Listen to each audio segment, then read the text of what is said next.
Steve, what do you think? Within the next week or two, we think the states will be able to execute. So, Mr. Secretary, you're saying when? I think within the next week or two, most of the states will be able to execute. Got it. And By the most way, of the the states. gentleman, you know everybody, you know Russell, you know, but this is Scott Atlas, do you know that, right? Scott is a very famous man who's also very highly respected, Stanford, and he's working with us and will be working with us on the coronavirus, and he has many great ideas, and he thinks what we've done is really good, and now we'll take it to a new level. And so it's great to have Scott working along with us, and we appreciate it very much, Scott. Thank you very much. Really terrific. We've had some great discussions. To follow up on that, Mr. President, if you don't mind, you mentioned the states. Have all the governors signed on to this? We just had a meeting with the governors, and they were very anxious to get money for the people in their states. And if they, depending on the state, we have the right to do what we want to do. We can terminate the 25%, or we don't have to do that. So we'll see what it is. Depends on the individual state. But a lot of money will be going to a lot of people very quickly. And I've instructed the Secretary of the Treasury to move as quickly as he can, right? So we'll get it done. Yeah, please. I have a question about coronavirus, but I wanted to just ask you to be clear on the incident outside. There's a fairly significant perimeter around the White House. Does it concern you at all that someone who is armed was able to get so close that you needed to be removed from the briefing room? Well, I don't know if he was close or not, he or she. I don't know if it was a he or she. But I have such confidence in these people. They're so good. And I don't think the person breached anything. It was on the outside ground. So I don't believe anything was breached. I asked that question. So they were relatively far away. On coronavirus, 97,000 children tested positive for coronavirus in the last 2 weeks in July, according to the American Academy of Pediatrics. Does that give you any pause about schools reopening for in-person learning? Because they may have, as you would call it, a case. It may be a case, but it's also a case where there's a tiny fraction of death, tiny fraction, and they get better very quickly. Yeah, they may have it for a short period of time, but as you know, the seriousness of it in terms of what it leads to is extraordinarily small, very, very much less than 1%. So do you still Jonathan, believe that children are essentially immune? Yeah, I think that for the most part they do very well. I mean, they don't get very sick. They don't catch it easily. They don't get very sick. And according to the people that I've spoken to, they don't transport it or transfer it to other people, or certainly not very easily. So, yeah, I think schools have to open. We want to get our economy going. We have incredible numbers despite this. If we could get this going, I think it's a very important thing for the economy to get the schools going. Jonathan, go ahead. Thank you, Mr. President. In Ohio a few days ago, you said, quote, Joe Biden has hurt God. He's against God. The Vice President has said that he's a man of deep Catholic faith, and he's credited for helping him endure some immense personal tragedy. So, sir, what did you mean by that when you say that Joe Biden has hurt God or is against God? Well, if you look at the manifesto that they've come up with, and if you look at their stance on religion and things having to do very importantly with aspects of religion and faith, I don't think a man of deep religion would be agreeing to the Bernie Sanders plan. You take a look at what they have in, and you just you can't put that into the realm of a religious group of people. I will say that, and I think it's one of the reasons why, if you look at polls, which I'm not a big believer in polls, I wouldn't, if I was, I guess I wouldn't be standing here right now. And by the way, our poll numbers are going up very rapidly, as you know, and Joe's are going down very rapidly. He'll have to come out of the basement, it looks like, pretty soon, because that, it's one of those things. But no, if you look at the manifesto, I call it the manifesto. A lot of people are calling it the manifesto. My opinion, it's further left than where Bernie was before. So normally he'd be left, and you'd bring it somewhere a little bit toward the center. But some of the things that they have down there, and I'm not only talking in terms of religion, I'm not talking even in terms of religion, but some of the things they have in the agreement made, and this was an agreement made by Bernie Sanders and Joe, It's a terrible thing. It would be a terrible thing for our country. It will destroy our country. We will go into a depression. We will put on regulation. We will double and triple taxes. It will be terrible for health care, just terrible. You'll have 180 million people lose their health care. It will be a terrible, terrible thing for our country. Okay, yeah, please, Jeff. Thank you, sir. I'd like to ask you a question about something you said in Bedminster as well. You said that you're planning to issue an executive order to ensure that health insurance companies prevent or cover people with Yes. pre-existing conditions, and you said that that had never been done before, but that's not the case because that is the law under the Affordable Care Act. So my question is, why do you need to issue an executive said order no. for law that is already Yeah, existing? but I didn't say, I said as an executive order.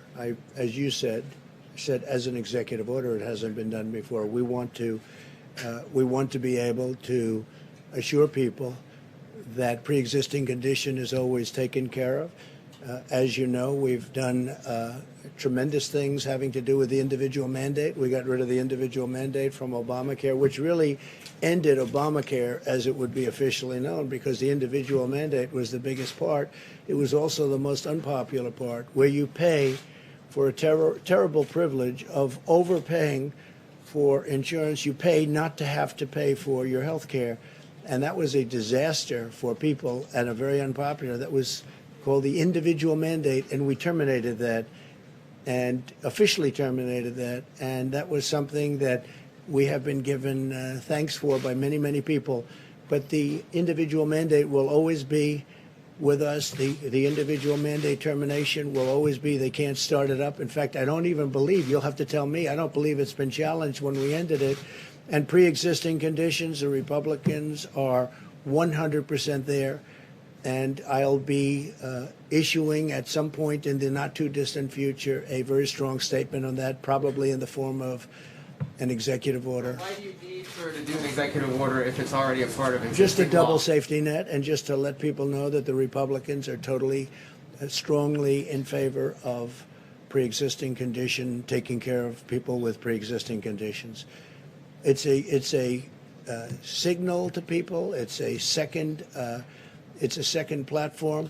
We have pre-existing conditions will be taken care of 100% by Republicans and the Republican Party. I actually think it's a very important statement. Yes, please.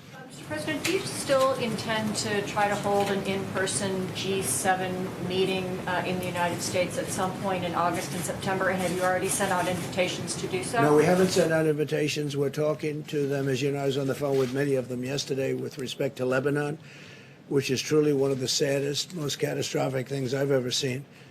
And they have no idea how many people have died. They're having revolution right now in that country. It's just a terrible thing. But I was yesterday, 8 o'clock in the morning. We had our time. We had a big teleconference call. Some of those people were there. I'm much more inclined to do it sometime after the election. We were going to do it in September. They'd like to do it. We could do it through teleconference, or we could do it through a meeting. But I sort of am now suggesting, I told my people yesterday actually, why don't we do it sometime after the election when things are a little bit, you have a little more time to think about it, because it's very important. The G7 is very important. To that meeting?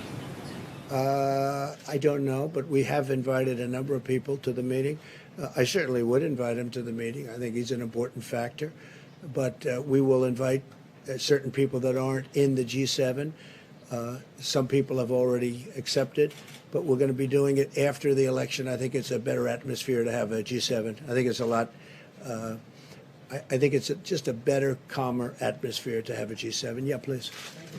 I wanted to ask Secretary Mnuchin, actually, have you spoken to any Democrats since Friday, or have they reached out to you at all about restarting negotiations?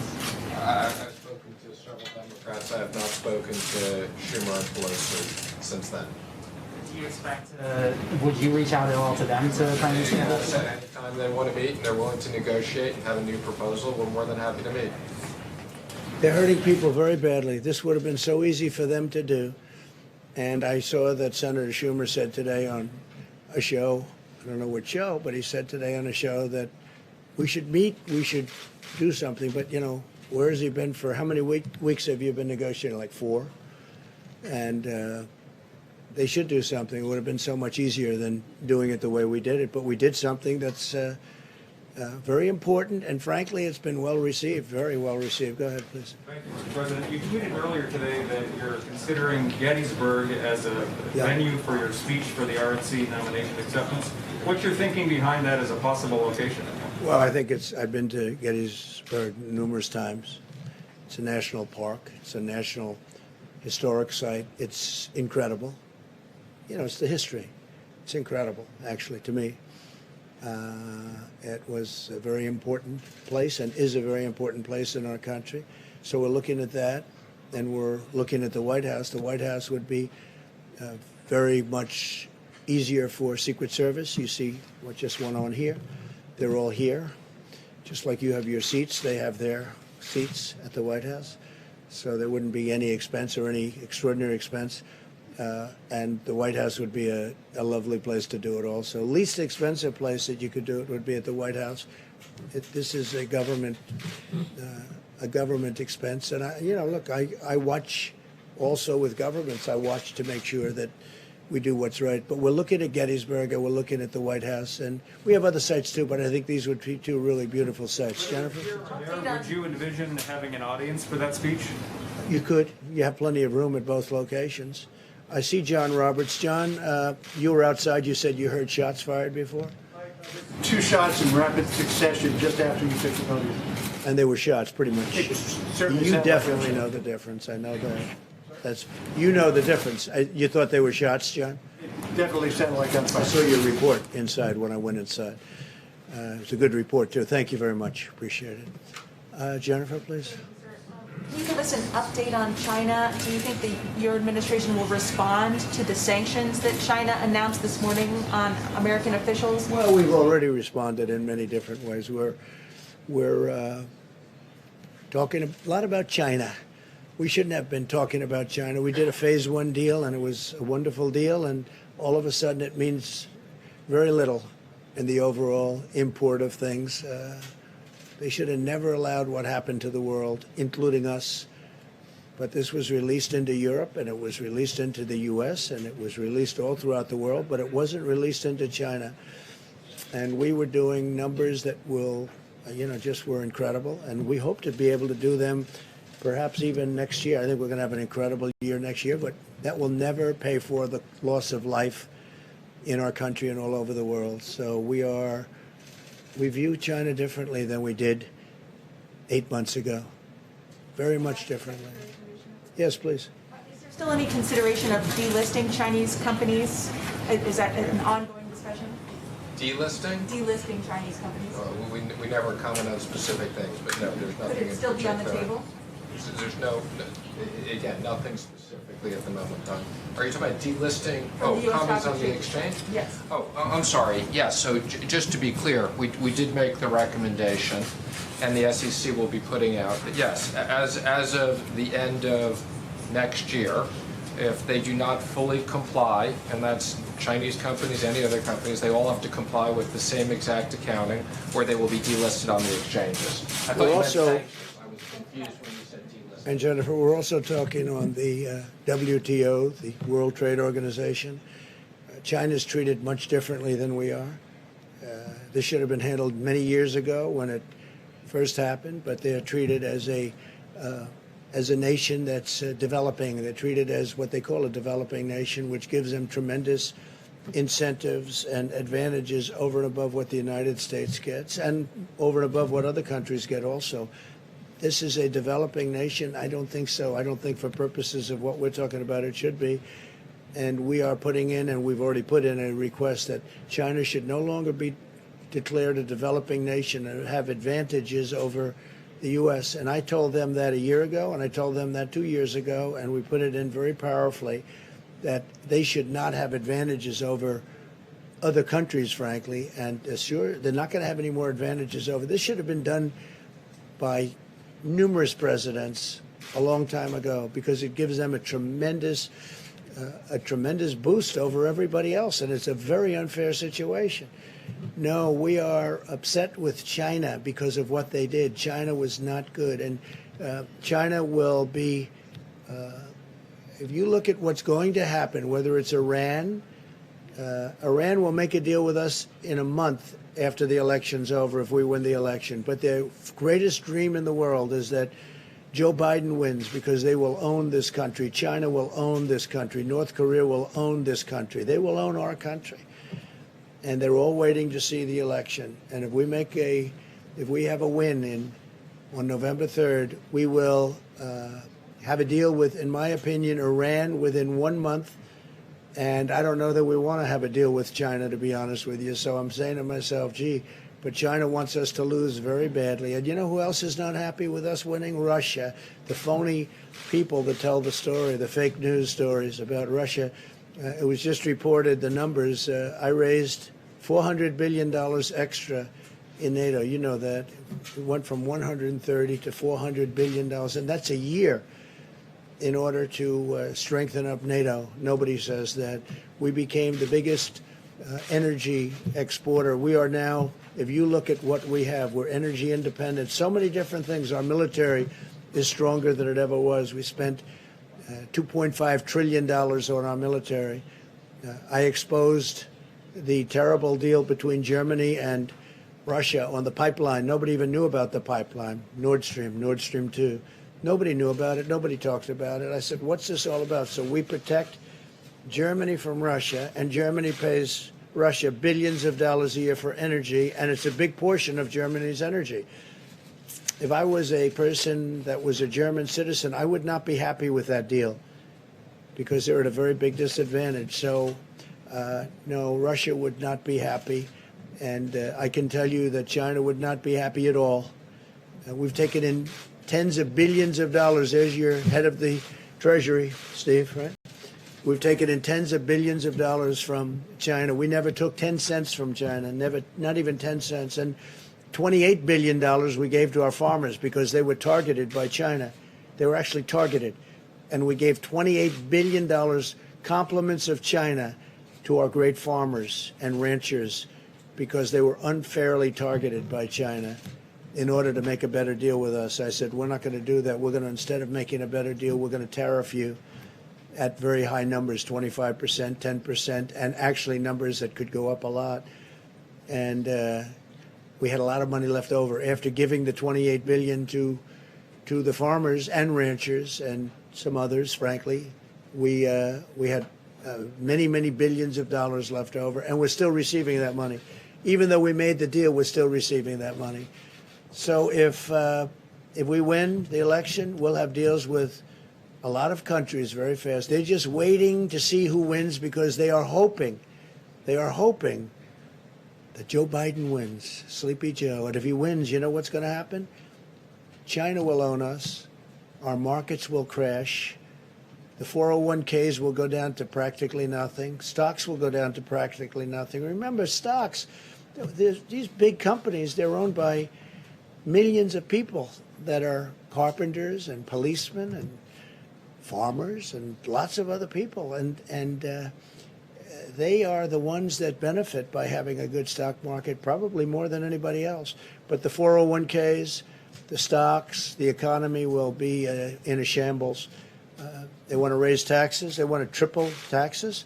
They want to raise the corporate tax, but they want to raise all taxes. Ultimately, they can't pay for what they want to do anyway. And what they're going to do is destroy your health care and destroy so many other things. We're going to have 180 million people that are so happy with their private health care, they're going to lose it under this crazy plan that these people are proposing. So you will have a crash like you've never seen before. And I've been very good at predicting these things. Yeah, please, go ahead. Thank you, Mr. President. You just mentioned President Putin and the possibility of inviting the evictions is important.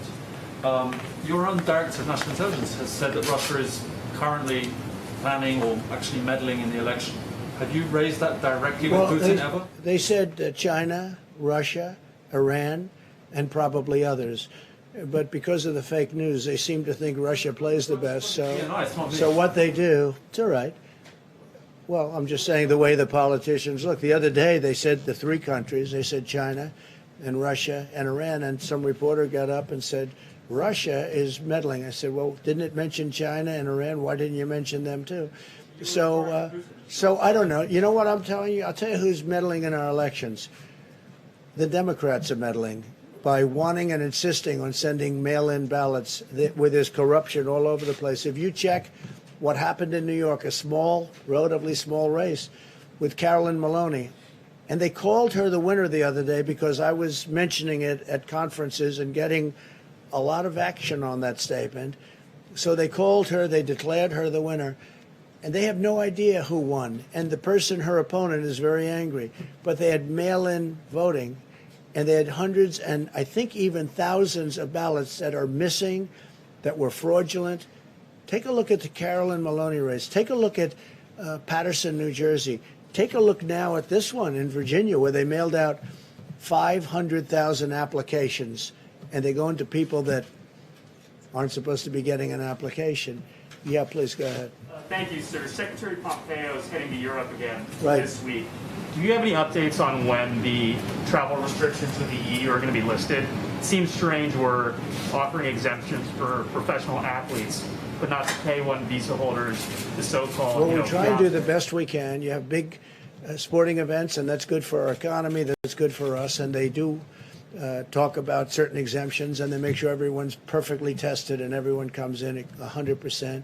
But, you know, we do make certain accommodations because you do have star athletes, and that means a good thing for the country. That's economic development, et cetera. But we are working very closely with Europe and with other countries to see what's the best timing. Don't forget, I was the one that turned Europe off because they really they led the way. They led it much more so than we did. We were months following them. And in terms of they got hit earlier than we did, quite a bit earlier than we did. So I put the restrictions on Europe. I put the restrictions on China, which was a great thing to do. In retrospect, we're getting, I mean, that was a very important day. Dr. Fauci said that was one of the most important days. And a lot of people didn't want me to do it, but we first put a ban on anybody from China coming in, and then we put a ban on Europe coming in. But we're working very closely with Europe to see when that will all come off. Yeah, please. If 160,000 people had died on President Obama's watch, do you think you would have called for his resignation? No, I wouldn't have done that. I think it's been amazing what we've been able to do. If we didn't close up our country, we would have had 1.5 or 2 million people already dead. We've called it right. Now we don't have to close it. We understand the disease. Nobody understood it because nobody's ever seen anything like this. The closest thing is in 1917, they say, right? The great pandemic certainly was a terrible thing where they lost anywhere from 50 to 100 million people. Probably ended the Second World War. All the soldiers were sick. That was a terrible situation, and this is highly contagious. This one is highly, highly contagious. Now, if I would have listened to a lot of people, we would have kept it open. And by the way, we keep it open now, all the way. We keep it open. But we would have kept it open, and you could be up to 1.5 million or 2 million people right now. 1.5 to 2 million people. Our people have done a fantastic job. Our consultants and our doctors, you know, and with disagreements and with a lot of things happening. What we've done with ventilators has been amazing. What we've done with medical equipment has been incredible. We've supplied the governors. Nobody, not one person in this country that needed a ventilator didn't get it. And you know, at the beginning, there was a big shortage of ventilators. Nobody had stockpiles or anything comparable to what you had to have. So we would have lost, if you think about it, you had mentioned 160,000 people. Multiply that times 10 right now. I think it would have been unsustainable and unacceptable. But that's what would have happened had we kept it open. So, no, I think we're a very large country. We are one person. I say it all the time. A lot of people like to leave that out. One person is too many. It should have never happened. But they've done really an extraordinary job. They'll never be given the credit, and I'm not talking about me. The people that have worked on this so hard will never be given the credit, but they've done an extraordinary job with a very large, diverse country. Really an extraordinary job. And a lot of the governors who, as you know, they sort of do the micro in their states, and they go up, and I think I can tell you that a lot of the governors have done an extraordinary job, too. Yeah, please go ahead. Thank you. Did you ask the U.S. ambassador in Brazil to focus his efforts in eliminating ethanol tariffs in Brazil? You have to, you can't, yeah. You asked the ambassador in Brazil to focus his efforts to eliminate ethanol tariffs in Brazil? We haven't really discussed that too much, but at some point we probably will be. And we don't want people tariffing us, and if they tariff us, although I must tell you I have a very good relationship with President Bolsonaro. He's great. And I hear he's doing well. He's recovered from having COVID-19, as they say, and that's great, and send him my regards. I think that as far as Brazil's concerned, if they do tariffs, we have to have an equalization of tariffs, and we are going to be presenting something having to do with tariffs and fairness in tariffs, because we have many countries for many years that have been charging us tariffs to do business, and we don't charge them. And it's called reciprocity. It's called reciprocal tariffs. And you may be seeing something on that very soon. Did you have one, OAN? Brazil on coronavirus, Mr. President. OAN, please. Thank you, Mr. President. First of all, thank you for coming back to finish the briefing. Thank you very much. After the scuffle. So I have an opinion question for you. Okay. Joe Biden is set to announce his running mate at any time now. We expect him to announce her. Many of your supporters feel that the reason that Obama's former NSA, Susan Rice, is at the top of Biden's list is that she can best cover up a lot of the Obamagate surveillance crimes that have taken place during your campaign. What are your thoughts? What is your opinion? Do you subscribe to that line of thought? How do you feel about it? Well, look, the Obama campaign spied on our campaign, and they've been caught, all right? And now let's see what happens to them. But they have been caught. They've been caught red-handed. It's probably treason. It's a horrible thing they did. It probably never happened before. At least nobody got caught doing it. But they used the intelligence agencies of our country to spy on my campaign, and they have been caught. And there are a lot of people involved. I don't want to say how much she's involved. Frankly, if he chooses her, that's fine, but that's a potential liability. We'll see. But President Obama knew about it. Joe Biden knew about it. Comey knew about it. Brennan, Clapper, the whole group, they all knew about it. Lisa Page and her lover Strzok, they all knew about it. And we have it documented. We have it in texts. We have it in all sorts of forms. They knew about it. It was a terrible thing. Should have never happened and should never be allowed to happen again to a president. This should never happen again. This was a setup like we've never seen. I think it's the political crime of the century. And they've been caught. So let's see what happens to them all. Thank you very much. Thank you. Thank you.